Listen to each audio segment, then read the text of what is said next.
check this out.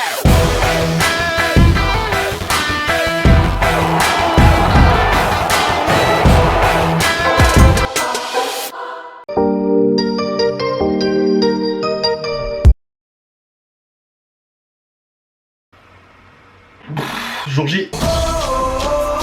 J'espère que vous allez bien l'équipe. Aujourd'hui j'ai la hype. Non les gars, j'ai la hype puisqu'on est le jour J. Ça y est, la Coupe du Monde 2018 va commencer avec un match à couper le souffle. Russie, Arabie Saoudite. J'avoue que la hype redescend un petit peu quand t'apprends que c'est ce match qui va lancer la Coupe du Monde. Non mais bien évidemment on a la hype les gars. Non, on est content. Coupe du Monde 2018 c'est tous les 4 ans. C'est un événement de ouf. Et ça y est, ça commence. Aujourd'hui je me suis dit...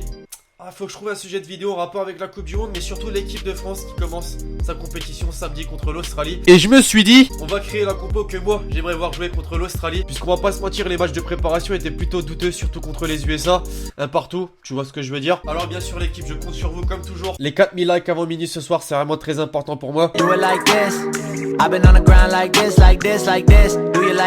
Et puis let's go l'équipe. Pour commencer, la dispo de l'équipe 4-2-3-1. Non, Deschamps c'est pas que je l'aime pas, mais je suis pas très fan de cette composition. Pareil pour le 4-3-3 si j'étais plutôt fan, mais on va vite oublier ce dispositif puisque j'en ai un qui je pense selon moi ferait une composition de l'équipe de France vraiment parfaite. Vous me direz vos avis en commentaire et votre compo que vous aimeriez voir évoluer contre l'Australie. Mais moi les mecs, je vous le dis franchement, je kifferais voir cette composition, le 4-4-2, losange ou 4-1-2-1-2 pour les pros FIFA. Vous allez comprendre pourquoi je veux ce dispositif. Pour commencer dans les cages, Hugo Lloris en toute logique, et on va pas sortir Alphonse Areola alors qu'il a fait 0 match de préparation. La défense avec le latéral droit, désormais l'équipe, et là je peux vous dire tout a changé. Non, tout a changé avec les matchs de préparation puisqu'à la base, Djibril Sidibé, je pense qu'on est d'accord, tout le monde voulait ce mec évoluer en poste de défenseur droit. Bah, Jeff Tuch a été exceptionnel lors des matchs de préparation. Ouais, Jeff Tuch, puisque c'est carrément le surnom que les autres joueurs lui ont donné. Jeff Tuch. Ça s'appelle comment?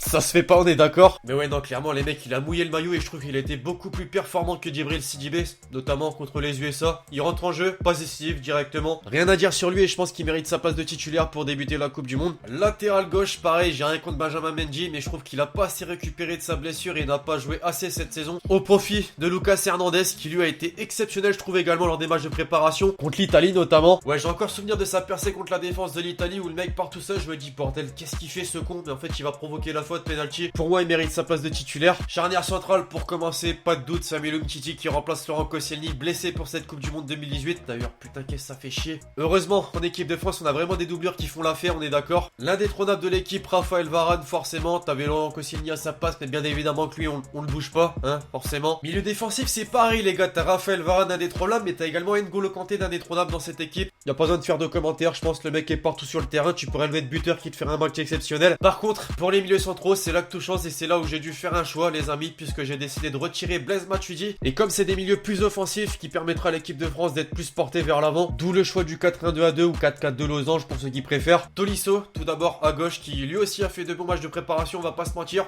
C'est vrai que Blaise Matuidi également, mais je pense que pour jouer plus offensif, c'est mieux d'avoir un Corentin Tolisso qu'un Blaise Matuidi. À droite, il est certes critiqué, mais pour moi, il fait toujours l'affaire. Paul Pogba, bien évidemment. Donc pour l'instant, ça a de la gueule. Non, franchement, les gars, vous me direz ce que vous en pensez. Mais ça a vraiment de la gueule. Le numéro 10 de l'équipe, je vous avoue que je ferais revoir un petit Zinedine Zidane, mais non, c'est plus possible, malheureusement. D'ailleurs...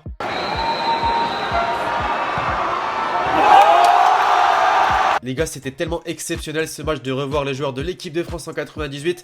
J'espère que 20 ans après, on va la gagner cette Coupe du Monde, ça serait magique. Mais en milieu offensif, là aussi j'ai fait un choix les amis, puisque j'ai décidé de mettre Nabil Fekir. Ouais, Nabil Fekir qui n'a pas fait partie souvent des 11 titulaires, mais pour moi il mérite sa place. Ouais, parce que je l'ai vu aligné aux côtés d'Mbappé. Et voilà, vous avez des yeux tout comme moi, vous avez vu que c'est un duo qui fait vraiment très mal. C'est donc pour ça qu'en buteur, je mets, vous l'avez compris, Kylian Mbappé. Bah ouais, logique, Kylian Mbappé qui m'a fait peur d'ailleurs cette semaine, ce con.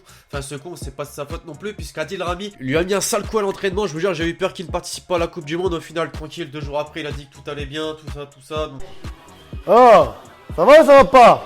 Ça va pas? Kylian, ça va? Oh Kylian, ça va?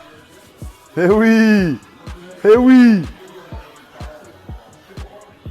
Rami est quand même passé à 2 doigts d'être le mec le plus détesté de France. Et enfin, pour terminer l'équipe, Karim Benzema.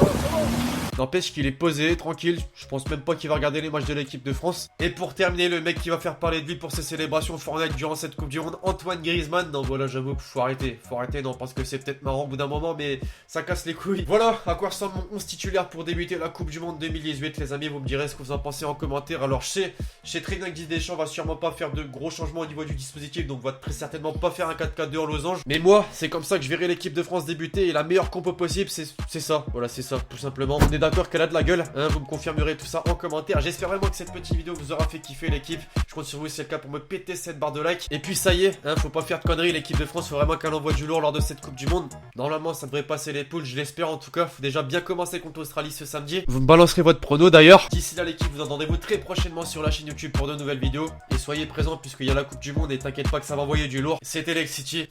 Ciao ciao. Je suis dans ma favela avec mes locaux.